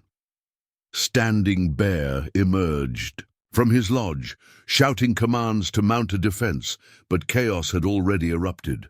Lodges burst into flames as fire arrows found their marks. Women and children fled toward the designated safe points, while warriors scrambled for weapons. The attack's coordination suggested inside intelligence. Someone had revealed the camp's layout and defensive weaknesses. Matthew faced an impossible choice. As one of the tribe's best fighters, he was needed in the defense. But Samuel and Grace required protection, and their presence would complicate any combat situation. He made his decision in seconds, handing the twins to Sweetgrass. "Take them to the hidden caves," he commanded. "If we fall, get them to Fort Kearney. Morrison will protect them." Sweetgrass accepted the babies without argument, understanding the trust Matthew was placing in her. She disappeared into the darkness with practiced stealth, carrying 3 children towards safety while Matthew turned to face the assault. The battle that followed tested every skill Matthew had learned in 15 years among the Lakota. The Crow warriors were excellent fighters, but they hadn't expected such fierce resistance. Matthew fought with desperate precision, knowing that defeat meant not just death, but the destruction of everything they'd built toward peace. Red Sky appeared at his shoulder, their conflict temporarily forgotten in the face of external threat. "They're after something specific," the war leader observed, cutting down an attacker. "This isn't a random raid." Matthew realized Red Sky was right. The Crow warriors were fighting toward the council lodge where important documents were kept, including the peace agreements and evidence about Hutchinson's false flag operation. Someone wanted those documents destroyed. "Protect the council lodge," Matthew shouted, rallying defenders to the critical point. The fighting intensified around the central area. Matthew found himself back-to-back with Spotted Elk, both men fighting. With synchronized efficiency born of desperate necessity, the Crow pressed hard, accepting casualties that suggested significant payment awaited success. Then Matthew saw him, Ben Hutchinson himself, dressed in cavalry uniform but clearly directing. Crow warriors. The land speculator had somehow escaped custody and organized this revenge attack. His presence explained everything: the inside intelligence, the Crow involvement, the specific targeting. "Hutchinson!" Matthew roared, fighting toward the man who threatened everything. The speculator saw him coming and raised a military carbine. The shot took Matthew in the left shoulder, spinning him to the ground. As he struggled to rise, Hutchinson stood over him with cold satisfaction. "Should have minded your own business, breed," Hutchinson snarled. "Those brats you're raising will make nice trophies proving savage barbarism. White babies raised as animals." Rage gave Matthew strength. He surged upward, tackling Hutchinson before he could fire again. They rolled in the dirt, fighting with primitive intensity, while the battle raged around them. Hutchinson was larger, but Matthew fought with the fury of a father protecting his children. The struggle ended when Standing Bear's lance pierced Hutchinson from behind. The old chief stood over the dying speculator with grim satisfaction.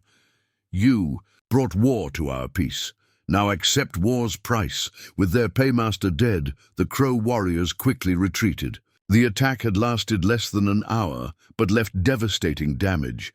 7 Lakota were dead, including 2 children. Dozens were wounded. Half the lodges were destroyed, including Matthew's home and most of his possessions.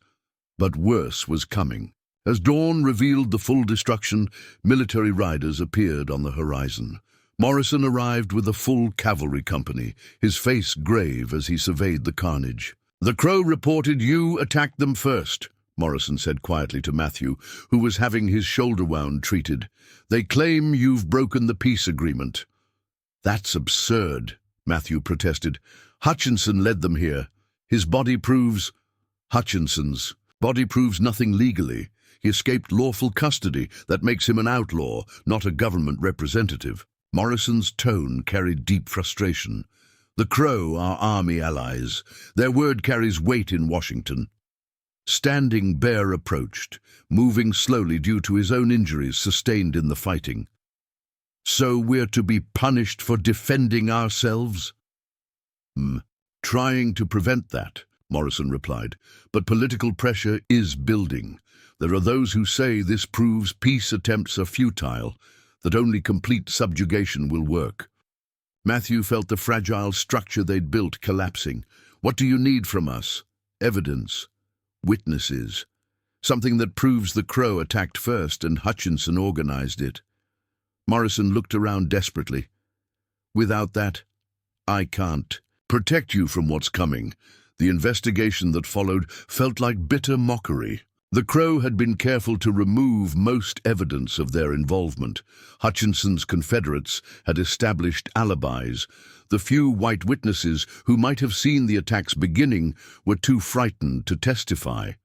During this desperate time, another crisis emerged. Sweetgrass returned from the caves with only her daughter and Samuel. Grace was missing. "Crow warriors found us," she reported through tears. "I fought them, protected who I could, but one grabbed Grace while I was defending Samuel. I couldn't save both." Matthew's world shattered. His daughter, barely 10 months old, was in enemy hands. The careful control he'd maintained through months of challenges crumbled entirely. He prepared to ride immediately for Crow territory, wound or no wound, ready to kill anyone who stood between him and Grace. "You'll die achieving nothing," Red Sky said bluntly, blocking his path. "The Crow expect you. It's a trap." "I don't care." "Then you're a fool who dishonors that child's need for a living father rather than a dead hero." Red Sky's harsh words cut through Matthew's rage. "Think, why take one twin? They want you to come. This serves someone's purpose." Morrison confirmed Red Sky's assessment when he returned from telegraph communication with his superiors. "The Crow claim they're rescuing a white child from savage captivity. They're demanding you surrender yourself and Samuel in exchange for Grace's return to civilization." The trap was elegant in its cruelty. If Matthew refused, he abandoned his daughter. If he accepted, he validated claims that the twins needed rescue from native raising. Either choice would destroy the precedent of cross-cultural adoption they'd established. "There's more," Morrison added reluctantly. "Federal marshals are coming to investigate the entire situation. If they rule against you, all 3 children will be removed permanently." Matthew sat in his burned lodge's remains, holding Samuel while aching for Grace's absence. The baby boy seemed to sense his twin's disappearance, crying inconsolably in ways he never had before. The sound tore at Matthew's heart, Samuel's distress echoing his own. Standing Bear convened an emergency council, but the community was fracturing under pressure. Some blamed Matthew for bringing white attention.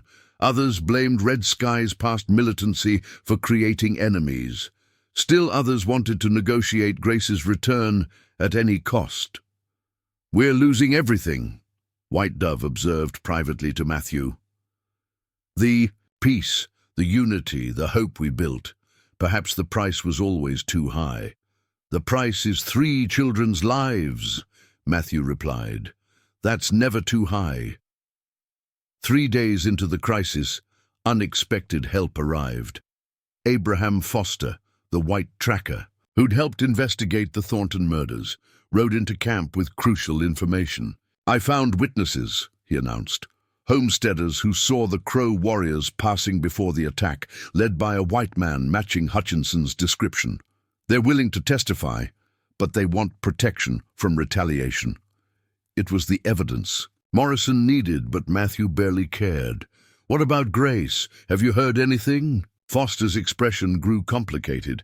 "She's being held at the Crow agency, but Matthew, there's a woman there claiming to be the twins' aunt from Chicago.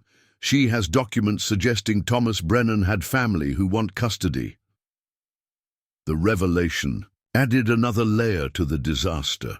Even if they recovered Grace and proved the Lakota's innocence, blood relatives could legally claim the twins, regardless of Matthew's guardianship. "Her name is Patricia Brennan Foster," Abraham continued. "She arrived 2 days ago with lawyers and adoption papers." Matthew noticed Morrison's expression shift. "You know something about her. Patricia Brennan is real. I've verified that," Morrison said carefully. "But her sudden appearance now with resources for lawyers and travel suggests someone's financing her claim. Someone who benefits from removing the twins from your custody. The conspiracy was deeper than just Hutchinson's revenge. Powerful forces wanted the symbol of successful cross-cultural adoption destroyed. The twins had become pawns in a larger game about the future of native-white relations. That night, as Matthew held Samuel and planned increasingly desperate options for recovering Grace, Red Sky came to him with an unexpected proposal. "I've been wrong," the war leader said simply. "Not about the danger of trusting whites, but about you. You've proven your loyalty beyond question. Let me help recover your daughter." "Why?" "Because those children have become part of us, whether I like it or not. An attack on them is an attack on the tribe." Red Sky paused, vulnerability cracking his stern facade. "And because I have a daughter. If someone took her, I'd burn the world to get her back." The alliance between former antagonists created new possibilities. Red Sky's warriors had connections among the Crow, not friendly, but channels for communication. Messages were sent suggesting a different kind of exchange. Meanwhile, Morrison worked legal angles with federal authorities, using Foster's witnesses to challenge the Crow's version of events. The political battle was as intense as any physical combat, with the future of territorial peace hanging on bureaucratic decisions. Everything came to a head when the federal marshals arrived for their investigation. The lead marshal, a stern man named Wallace, announced he would interview all parties and make a binding determination about the twins' custody. "The children's welfare is my only concern," Wallace declared, though his expression suggested predetermined conclusions. Thesat, hearing that followed, felt like a trial where Matthew was simultaneously defendant and prosecutor. He had to prove his fitness as a parent while demonstrating the Crow's bad faith and Patricia Brennan Foster's suspicious timing. But without Grace present, without his daughter to show the bond they'd formed, Matthew felt half his case was missing. Samuel's evident distress at his twins' absence spoke volumes, but would it be enough? As testimony proceeded, Matthew realized they were losing. Wallace clearly favored returning the children to civilization. Patricia Brennan Foster presented well, coached by expensive lawyers to appear as a concerned relative rescuing children from degradation. The darkest moment came when Wallace announced his preliminary inclination to remove Samuel immediately and place him with Patricia pending Grace's recovery. Matthew looked at the child he'd raised from near death, who spoke his first words in Lakota, who knew no mother but the tribe's women who'd helped raise him. Standing Bear rose with the authority of his years. "If you take these children, you take our hope for peace. They are the bridge we've been building. Destroy that bridge, and you destroy any chance our peoples have for a shared future." Wallace seemed unmoved. "Sentiment doesn't override law. These are white children who deserve their birthright." Matthew felt the walls closing in. Everything they'd built, everything they'd sacrificed was crumbling because powerful forces couldn't accept the possibility of successful integration.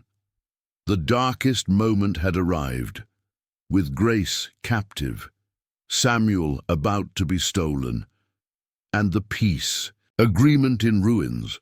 But sometimes darkness is necessary for light to be truly appreciated. And sometimes the most unexpected allies appear when everything seems lost. The federal marshal's preliminary ruling hung in the air like a death sentence when Colonel Morrison suddenly entered the hearing tent with a telegram that would change everything. His uniform was dusty from hard riding, his expression carrying the intensity of someone bearing crucial intelligence.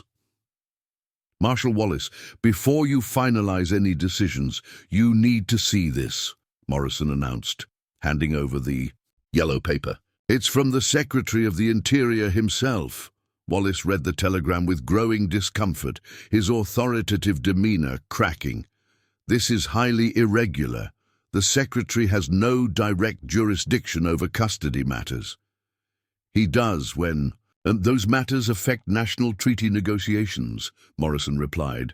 "The President has taken personal interest in this situation. It seems the twins' case has become a test of whether America honors its agreements with native peoples." Matthew watched this reversal with guarded hope. Political intervention could cut both ways, but Morrison's confidence suggested positive developments. Patricia Brennan Foster's lawyers huddled in urgent consultation, their prepared arguments suddenly uncertain. "There's more," Morrison continued, producing additional documents. "We've uncovered evidence that Mrs. Brennan Foster's claim is being financed by the Western Land Development Corporation, the same entity that employed Hutchinson. They're using her as a proxy to destroy the peace agreement by removing its most visible symbols of success." Patricia herself seemed genuinely shocked by this revelation. "I was told the Missionary Society was paying for my travel," she said, weakly. "They said these children needed Christian salvation." The depth of manipulation became clear. Patricia wasn't evil, merely a tool used by those who saw profit in continued conflict. Her genuine belief in saving the twins had been exploited by those with darker motives. Standing Bear seized the moment. "We propose a different solution. Let Mrs. Brennan Foster stay with us for 1 month. Let her see how these children are actually being raised. Then let her decide if they need rescue or if they're thriving." It was a bold gambit that reframed the entire discussion. Rather than fighting over legal technicalities, Standing Bear proposed letting reality speak for itself. Patricia looked uncertain, but curious. Perhaps she too had doubts about the narrative she'd been fed. "That still doesn't address the immediate crisis," Wallace pointed out. "One twin remains captive with the Crow."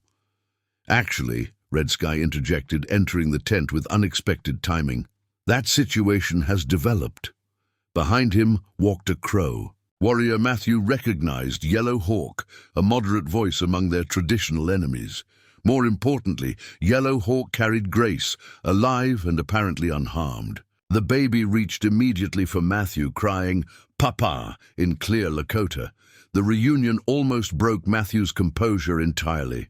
He held Grace tight, feeling her small heartbeat against his chest, while Samuel reached for his sister with obvious joy.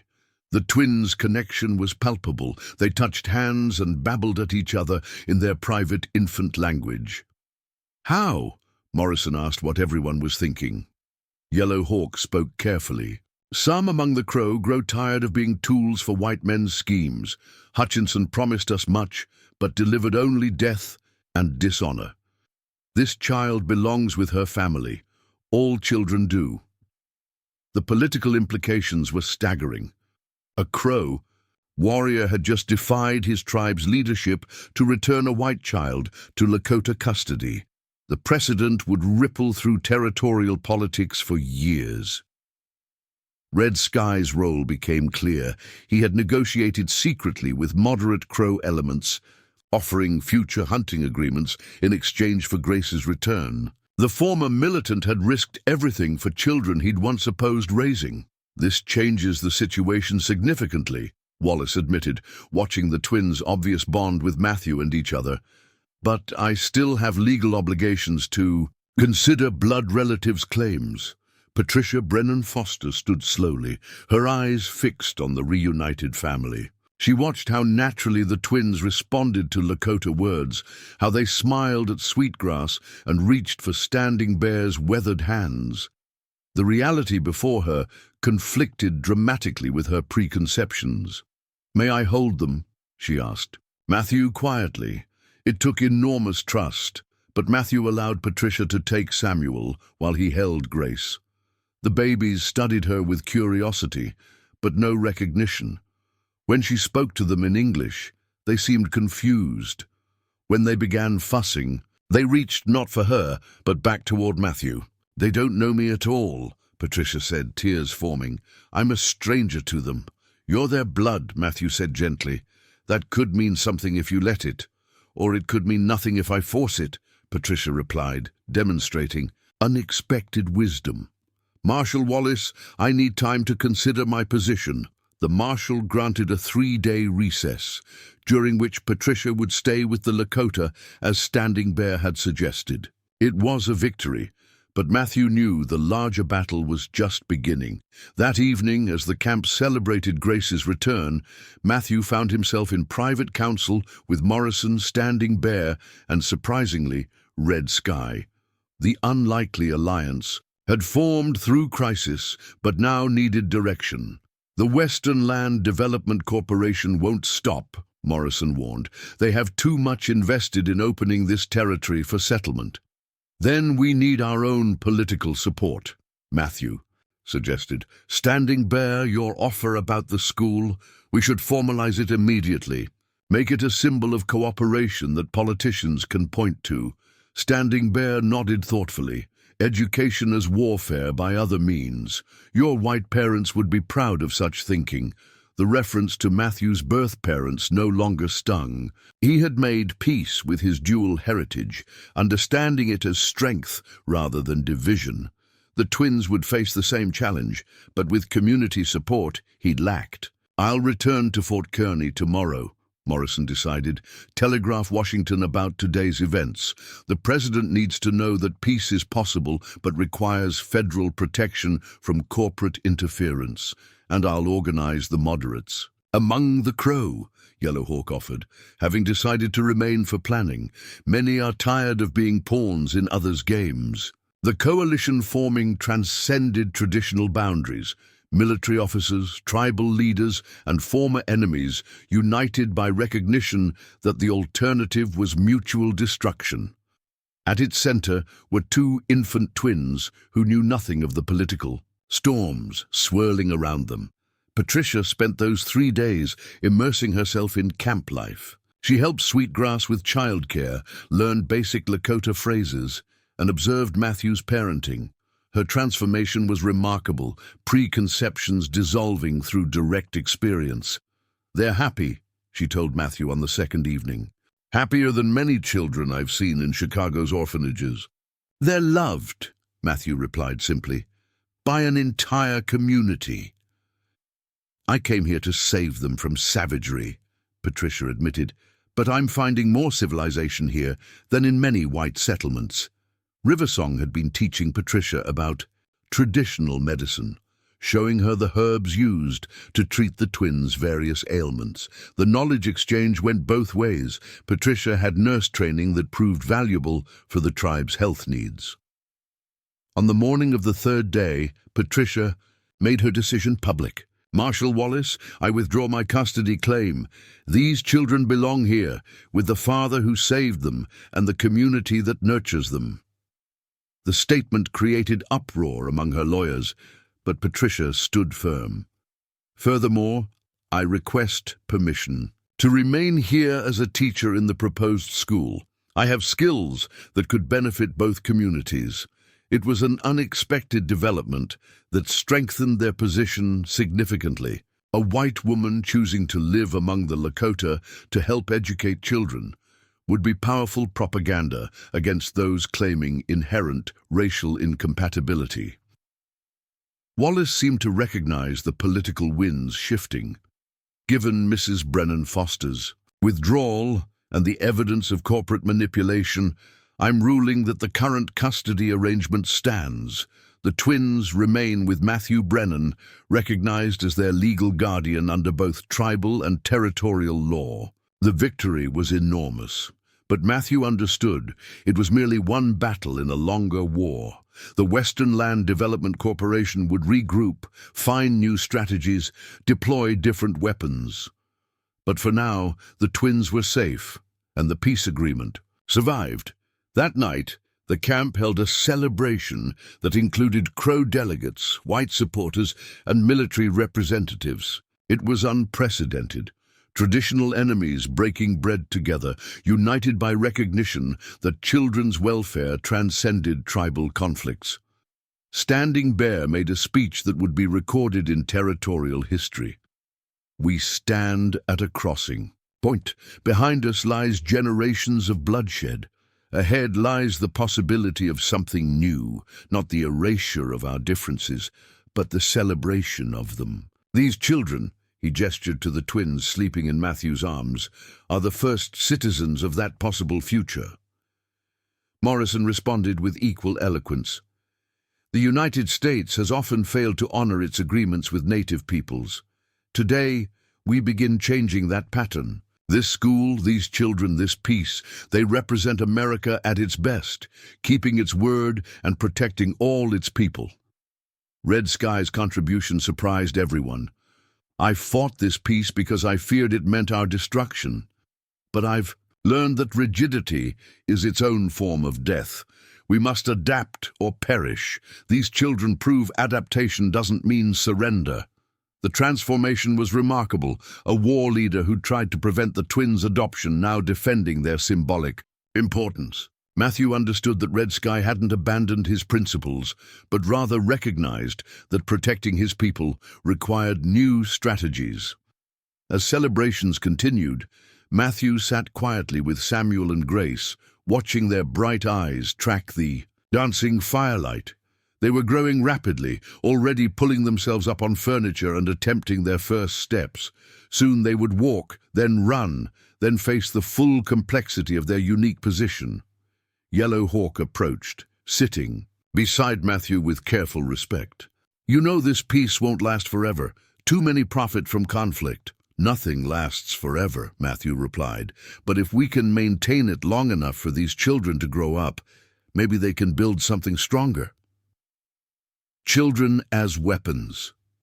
Of peace, Yellow Hawk mused, perhaps the most powerful weapons of all. The strategic regrouping was nearly complete. Alliances had been forged, legal precedents established, and political support secured. The school would be built, combining traditional knowledge with modern education. Patricia would teach alongside Lakota instructors, creating a curriculum that honored both cultures.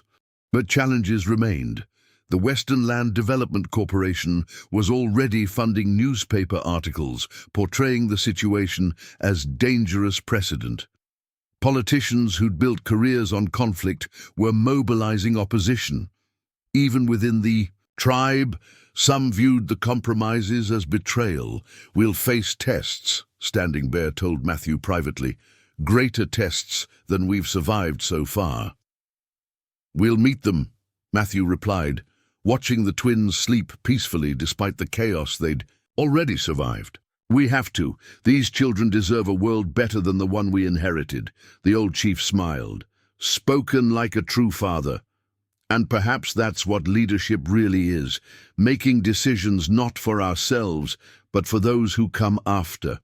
As the celebration wound down and the camp settled into sleep, Matthew held his children close and contemplated the journey ahead. They had regrouped, strengthened their alliances, and clarified their purpose. The darkest moment had passed, replaced by cautious hope. Tomorrow would bring new challenges, building the school, managing political pressure, navigating the complex dynamics of their unique coalition. But tonight, surrounded by unlikely allies. And holding the twins who'd started it all, Matthew allowed himself to believe that peace might actually be possible. The strategic regrouping was complete. Now came the harder task, building something that could endure beyond the current generation, creating institutions and relationships that could weather the storms ahead. The twins would grow up at the center of this experiment, bearing hopes and pressures no children should carry, but they wouldn't bear them alone. An entire community, actually multiple communities, had committed to their success. And in that commitment lay the seed of something unprecedented. A future where Samuel and Grace Brennan could be fully themselves, neither white nor Lakota, but something new, something that transcended the bitter divisions of the past. 5 years had passed since Marshal Wallace's ruling, and the experimental school standing between the Lakota camp and Fort Kearny had become a symbol of what patient cooperation could achieve. Samuel and Grace Brennan, now nearly 6 years old, raced through the schoolyard with children from both cultures, their laughter carrying across the prairie like a promise of better tomorrows. Matthew watched from the school's porch, marveling at how naturally the twins navigated between worlds. They spoke fluent Lakota and English, switching languages mid-sentence without thought. They knew traditional stories from White Dove and read books Patricia had brought from Chicago. They were living proof that division wasn't inevitable. "The Federal Inspection Committee arrives tomorrow," Colonel Morrison said, joining Matthew on the porch.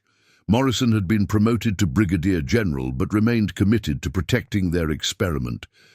"Senator Clayton is leading it. He's skeptical about integrated education." "Let him see the results," Matthew replied, gesturing to the playground where white and native children played together. "Arguments fail where experience succeeds." The school had grown beyond anyone's initial vision. What started as a single building now comprised multiple structures. Classrooms, a medical clinic, Riversong, operated with Patricia's help. Workshops where traditional crafts were taught alongside modern skills. The success had attracted attention, both positive and negative. "There's something else," Morrison continued, lowering his voice. "The Western Land Development Corporation has reorganized under a new name, American Progress Industries. They're lobbying Congress to revoke the peace agreement, claiming it prevents legitimate development." Matthew wasn't surprised. Their enemies had regrouped, adapted strategies, found new allies among politicians who saw native lands as untapped wealth. The battle had shifted from physical to political, but remained just as dangerous. Inside the main classroom, Patricia was teaching mathematics while Little Crow, a young Lakota man, instructed the same concepts using traditional counting methods. The children learned both approaches, understanding that different paths could reach the same truth.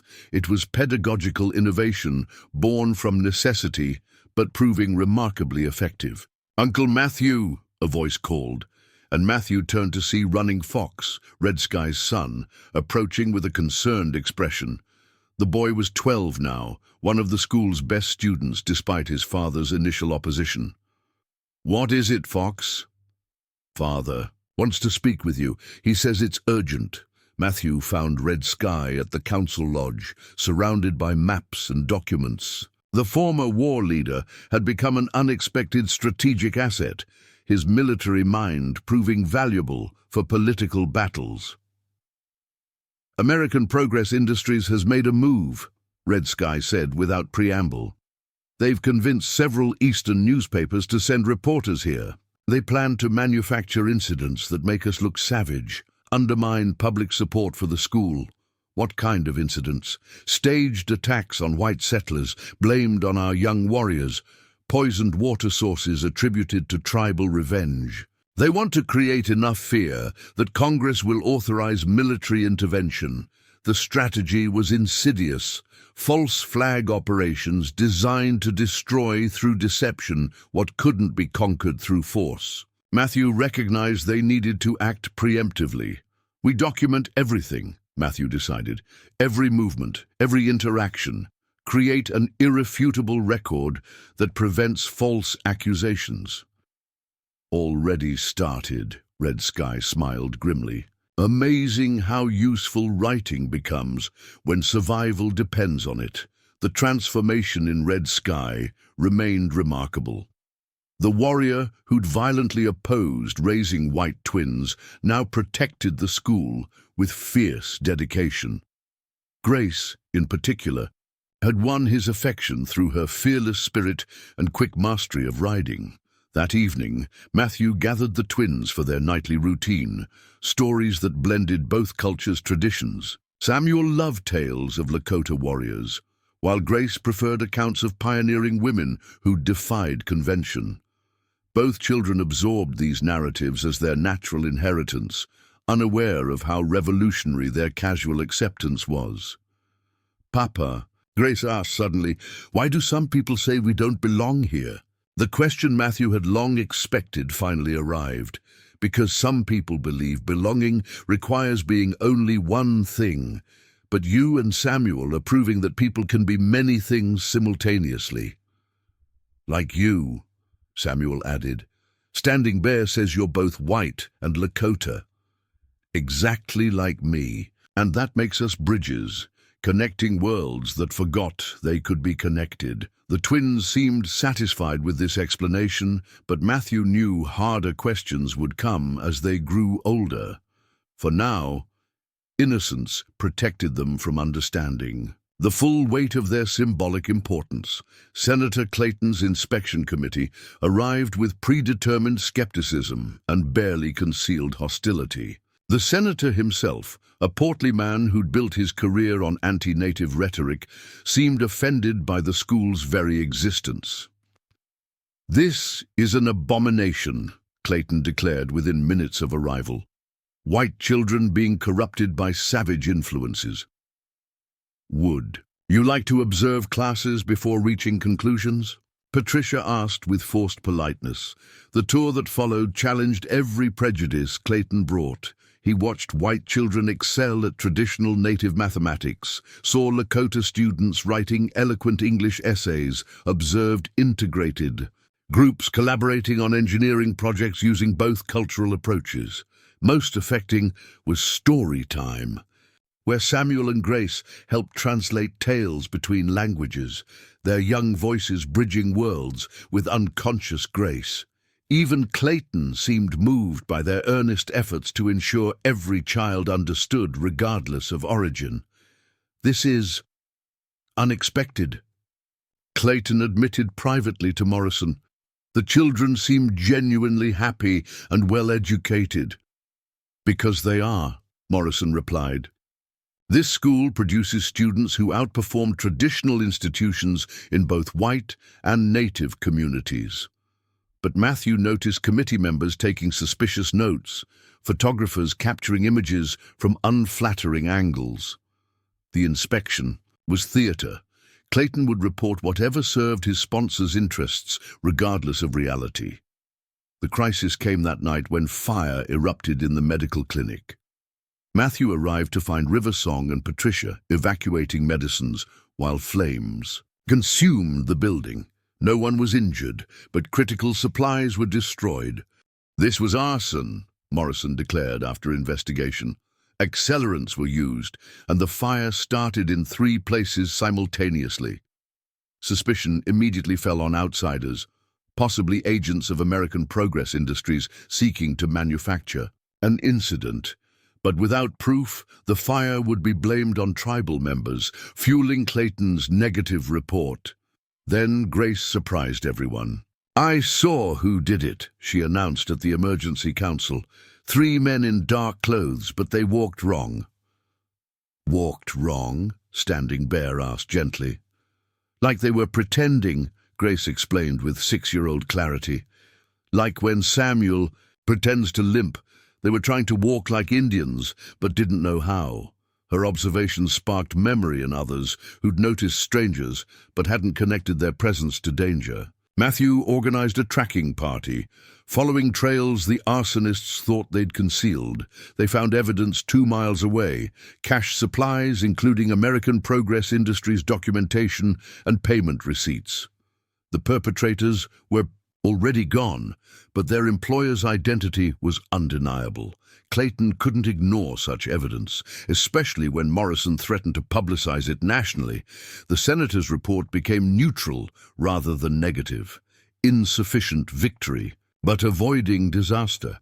More importantly, the incident galvanized unexpected support. Local white settlers who'd initially opposed the school now offered to help rebuild the clinic.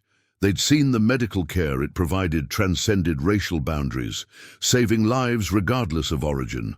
The rebuilding became a community effort. Lakota and white families worked together, their children playing while adults constructed walls. Samuel and Grace served as unofficial ambassadors, their easy movement between groups encouraging broader interaction. "You've done something remarkable." "Here," Patricia told Matthew as they watched the construction.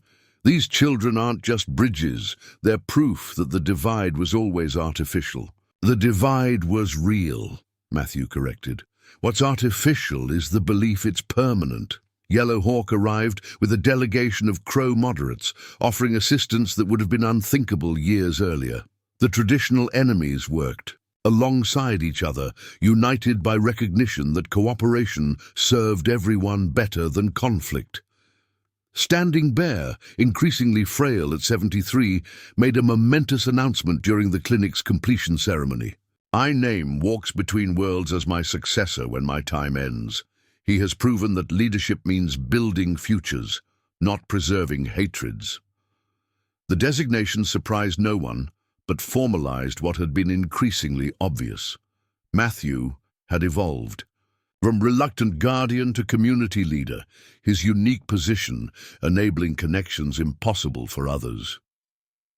But American Progress Industries hadn't surrendered. They launched a legal challenge, claiming the twins' education violated child welfare laws by exposing them to primitive influences.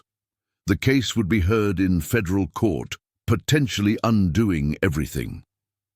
Morrison coordinated the legal defense, but Matthew knew conventional arguments wouldn't suffice. They needed something dramatic, irrefutable, that would shift public opinion decisively. The solution came from an unexpected source. White Dove, now 81, and knowing her time was limited, decided to reveal her entire history. She traveled to Denver, accompanied by Matthew and the twins, to testify before the federal court. Her testimony was devastating to opposition arguments. She spoke eloquently about her marriage to Captain Anderson, their child's death from prejudice, her decades maintaining connections between worlds. She produced documents proving extensive correspondence with military officials, senators, even a former president, all respecting her intelligence despite her race. "These children," she said, pointing to Samuel and Grace, "represent what my son could have been if hatred hadn't killed him. They're growing up loved by both peoples, educated in both traditions, belonging everywhere rather than nowhere." The twins themselves testified with remarkable poise for 6-year-olds. They recited poetry in both languages, solved mathematical problems using both cultural approaches, and spoke about their friends from all backgrounds. When asked if they felt confused by their dual heritage, Grace answered simply, "Why would we be confused? We have 2 ways of understanding everything. That makes us twice as smart." The judge's ruling was decisive. The twins' education represented excellence, not neglect. The precedent established would protect multicultural education throughout the territories. But victory came with a price. White Dove collapsed after testifying, her strength finally exhausted. She died 3 days later, surrounded by people whose lives she'd touched across racial divides. Her funeral drew hundreds, Lakota, Crow, white settlers, military officers, united in grief for a woman who'd embodied possibility. "She saw the future," Standing Bear said at her memorial. "These children are living it. The school's success inspired similar institutions across the frontier. The model of integrated education, respectful of both cultures while preparing students for a changing world, proved replicable. Samuel and Grace traveled to these new schools, young ambassadors for possibility. By their 7th birthday, the twins had become symbols beyond their comprehension. Newspapers that once condemned their situation now celebrated it. Politicians who'd opposed integration now claimed credit for supporting it. The narrative had shifted from whether such children could exist to how many more could follow their example. Matthew understood the victory wasn't complete. It never could be. Prejudice adapted but didn't disappear. Economic interests still coveted native lands. Political winds could shift, threatening everything built. But watching Samuel teaching a young Crow boy English while Grace learned beadwork from a Lakota grandmother, Matthew recognized they'd achieved something precious, proof that different futures were possible. "We won," Red Sky said, joining Matthew as they watched the children. "We survived and built something new," Matthew corrected. "Victory would be this becoming so normal, it's not remarkable." "Then we keep building until it is," Red Sky replied. As the sun set over the prairie school, painting the sky in shades that belonged to no single palette, Matthew held his children close and contemplated the journey from that terrible dawn in Willow Creek. 2 orphaned infants had become catalysts for transformation, their very existence forcing reconsideration of what was possible between peoples. The greater victory wasn't military or political. It was Samuel and Grace themselves, growing up free from the hatred that had defined previous generations. They would face challenges, certainly, but they would face them as complete people, not torn between worlds, but comfortable in all of them. Tomorrow would bring new tests. It always did. But tonight, surrounded by the community that had formed, around these remarkable children, Matthew allowed himself to believe they'd already won the only battle that truly mattered, proving that love could transcend difference, that mercy could grow from tragedy, and that children raised between worlds could help build a world worth inhabiting. Up next, you've got 2 more standout stories right on your screen. If this one hit the mark, you won't want to pass these up. Just click and check them out. And don't forget to like, subscribe, and turn on the notification bell so you don't miss any upload from us.